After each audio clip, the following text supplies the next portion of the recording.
Mes très chers compatriotes, après plusieurs mois d'échanges dans le cadre du dialogue national, comme au cours de plusieurs rencontres en tête-à-tête avec le président de la République,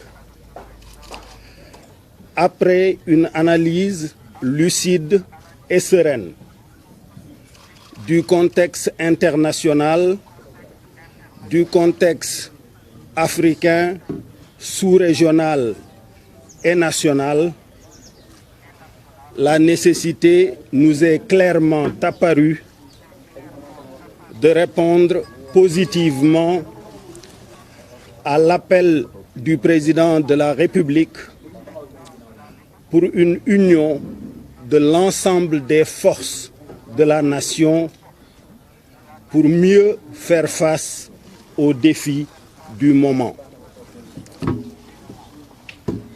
D'autres intelligences m'avaient suggéré de choisir un autre chemin, le chemin d'une opposition radicale tentant d'utiliser les interrogations et les inquiétudes légitimes des populations et en particulier de la jeunesse, nées du contexte de crise, pour fragiliser le régime en place et en tirer des gains politiques immédiats. Je respecte leur intelligence et leurs analyses, mais je n'ai pas choisi ce chemin-là. J'ai choisi le chemin d'une implication directe et personnelle pour participer aux efforts qui nous incombent à tous pour redresser la situation de notre pays. Au plan international, ce n'est un mystère pour personne que les plus grandes économies, nos plus grands partenaires, ont souffert et souffrent encore du Covid-19 et de son cortège de conséquences économiques et sociales. Aux États-Unis, première puissance mondiale, des milliers, des millions de personnes sont en train de perdre leur emploi et de perdre leur maison faute de pouvoir payer leurs échéances.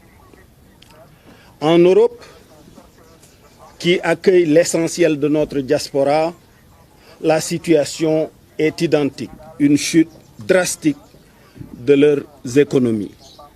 Et d'ailleurs, le premier impact immédiat pour nous, c'est que les transferts de notre diaspora en direction du pays ont également connu une chute considérable. Au point que des transferts inverses du pays vers notre diaspora soient devenus nécessaires.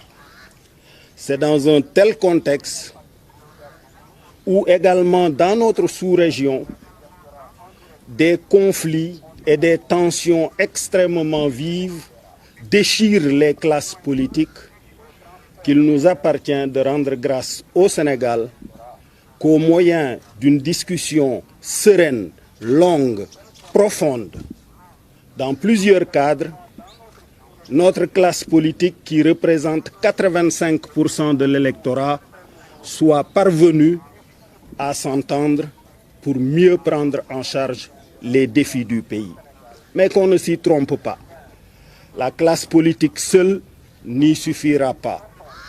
La situation exige que toutes les filles et tous les fils du pays soient mobilisés et tendus vers le même but. Redresser notre économie, rééquilibrer notre société, consolider la paix civile et la stabilité de notre pays, qui est, qu'on le dise ou non, l'un des rares îlots de stabilité dans notre sous-région. Et nous devrons également assumer notre responsabilité en direction de nos autres pays frères pour consolider la stabilité là où des conflits politiques ont déchiré la classe politique. Face à l'ensemble de ces défis, Nous avons donc fait le choix responsable de répondre positivement à l'appel du président de la République d'unir l'ensemble des forces du pays. Je rends grâce à Dieu de nous avoir permis de faire ça, ce n'était pas facile. Je remercie l'ensemble des autorités religieuses de notre pays pour leurs prières et pour leur prescription en notre direction de toujours œuvrer pour d'abord consolider la paix et la stabilité du pays, de manière à rendre possible toutes les autres activités, qu'elles soient cultuelles, culturelles, économiques et sociales. Je vous remercie.